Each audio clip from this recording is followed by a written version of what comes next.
Hi, my name is Nathan Carroll, and today the purpose of this video is to give you some information on something called Enterprise Resource Planning Systems, or ERP for short. First, I want to start by explaining how a business works before I get into ERP systems in order to ensure that ERP and its definition makes sense. I will then move on to talking about what ERP is and how it came about.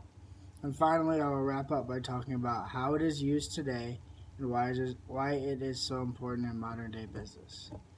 Before I get into what ERP systems actually are, it is important that you have a brief idea of how a business works. Business has been around forever but has definitely evolved and changed drastically over time.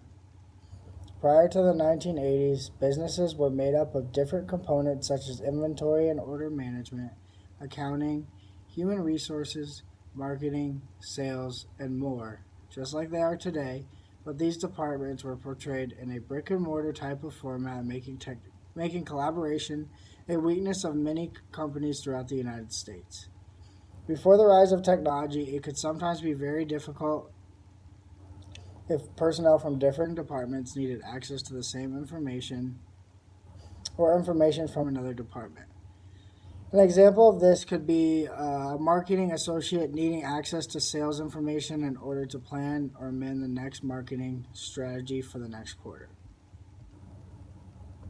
Before ERP systems, gathering and collecting the information needed could take a while, which slows down the business as a whole. So next, we'll move on to what ERP actually is. And it can be defined as a database software package that supports all of a business's processes and operations. And its goal is to have one completely integrated system for the entire business. Enterprise resource planning systems came about around the 1980s officially, but are said to have been around since the late 1960s.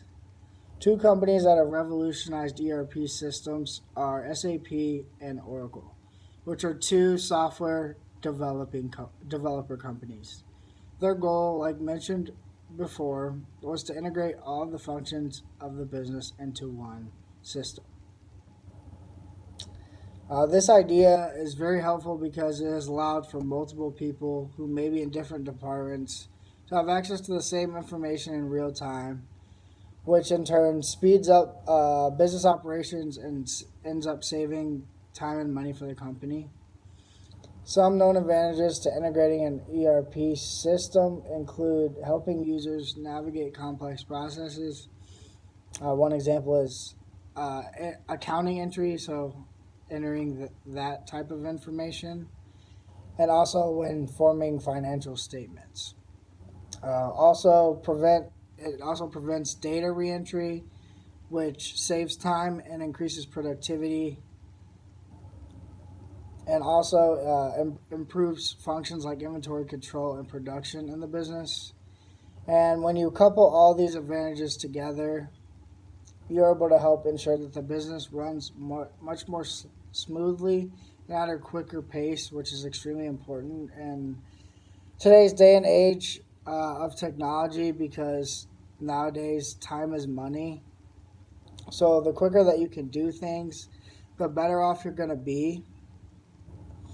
ERP has really changed the way businesses work because nowadays most companies tend to have ERP systems just so that they are able to do all these processes much more quicker and are able to get information that they need.